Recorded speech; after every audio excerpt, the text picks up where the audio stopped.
एक डॉक्टर कहती है मैं ड्यूटी पर मामूर थी, खुदकुशी का इमरजेंसी केस आया। लड़की का नाम आमना था। मैंने 8 साल के करियर में ऐसी खूबसूरत लड़की पहली बार देखी थी। वो बेहोशी की हालत में थी। इसको उठाकर लेके आने वाले इसके वालिद थे। वालिद माशाअल्लाह बेहतरीन पर्सनैलिटी के मालिक थे, मगर बेटी की हालत ने इनको इस वक्त बेहाल कर दिया था। पता नहीं क्यों मुझे लड़की का प्यार और इसके वालिद पर बहुत रहम आया था। लड़की को ऑपरेशन थिएटर लेके आया गया, ऑपरेट करके इसको दूसरी वार्ड में शिफ्ट कर दिया गया। घर वालों को बताया गया कि लड़की की हालत खतरे से बाहर है। ये सुनकर लड़की का वालिद गरबा में कुछ तकसीम करने निकल गया। मैंने इसकी वालिदा को ऑफिस में बुलाया और पूछा कि आपकी बेटी को क्या हुआ है। मुख्तसरा लड़की की वालिदा ने जो मुझे कहानी सुनाई वो कुछ यूं थी।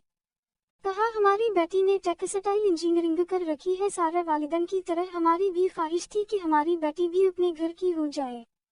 चुनाचे हमने आमना की पसंद पूछी। हमारी बेटी ने मशरकी लड़कियों की तरह बोला कि जो आपका फैसला होगा वही मेरा फैसला होगा। इसने सारा इख्तियार हमको दे दिया। चुनाचे की रिश्ते की बात चलाई। आमना को देखने एक फैमिली आई। लवाजमात और खिदमत से मुस्तफीद होने के बाद औरतें आमना के कमरे में गई। एक ने आमना के हाथ से चाय पीने की फरमाइश की। इसके बाद वो लोग चले गए। चंद दिन बाद बगैर कुछ बताया रिश्ते से इनकार कर दिया। आमना के लिए पहली बार था जब वो राजी कट हुई, मगर माँ बाप की तसल्ली ने आमना को बहुत हौसला दिया। एक बार फिर आमना को देखने फैमिली आई। चाय पीने के बाद इजाजत चाहिए और कुछ दिन बाद ये कहकर इनकार कर दिया कि लड़की को मेहमान नवाजी नहीं आती, क्योंकि इसने लड़की की मां को टेबल से उठाकर चाय पेश नहीं की बल्कि आम मेहमानों की तरह टेबल पर चाय रख दी। इस इनकार के साथ आमना और आमना के वालिद भी अंदर से टूट फूट गए। अल्लाह की रजा समझकर सब्र किया। कुछ दिनों बाद एक नई फैमिली आई। इस फैमिली के बैठते ही आमना ने इनके पाँव के जूते भी उतारे और उसी जगह चाय पेश की। इस फैमिली ने एक हफ्ते बाद ये कहते हुए इनकार कर दिया कि आपकी बेटी पर जन्नत का साया, वरना कोई मेजबान पहली बार घर आता है तो इसकी इतनी मेहमान नवाजी कौन करता है।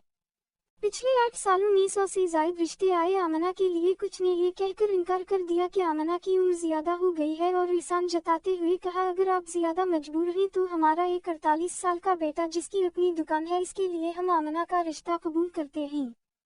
इतना कहते हुए आमना की मुंह ससकियां लेकर रोने लगी और कहा, आप भी तो एक माँ ही और मैं जितनी भी मजबूर हूँ घरों के सामने किया कह सकती है।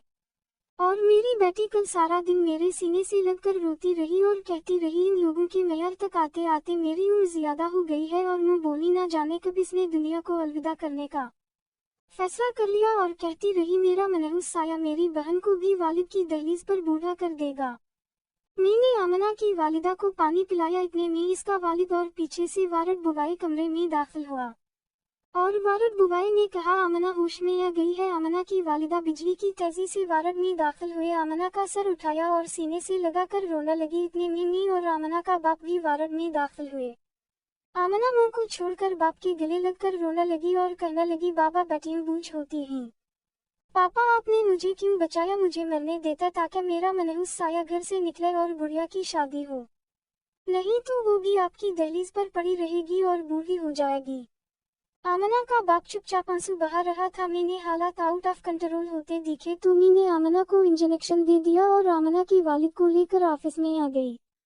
मैंने आमना और इसकी छोटी बहन को अपने दोनों भाइयों के लिए मान लिया। आमना की वालिद की आंखें अचानक बरसने लगी, मगर अब वो आंसू खुशी के थे। मेरे दोनों भाई भी डॉक्टर थे। मैंने इनको अपना फैसला सुना दिया। वो दोनों खुशी से कबूल कर चुके थे। वैसा ही तहरीर लिखकर मैं आप लोगों से ये इल्तिजा कर रहा हूँ, हम लोग शादी एक औरत से करते हैं, किसी हूर से नहीं। किसी की बेटी को राजी करने से पहले इसकी जगह अपनी बेटी को रख कर सोचें। आपको अगर ये कहानी अच्छी लगी है तो इस वीडियो को लाइक किया जाए और इस तरह की मज़ीद कहानियाँ सुनने के लिए हमारी चैनल को ज़रूर सब्सक्राइब किया जाए। कहानी सुनने का शुक्रिया। मिलते हैं अगली वीडियो में, तब तक के लिए अल्लाह हाफिज़।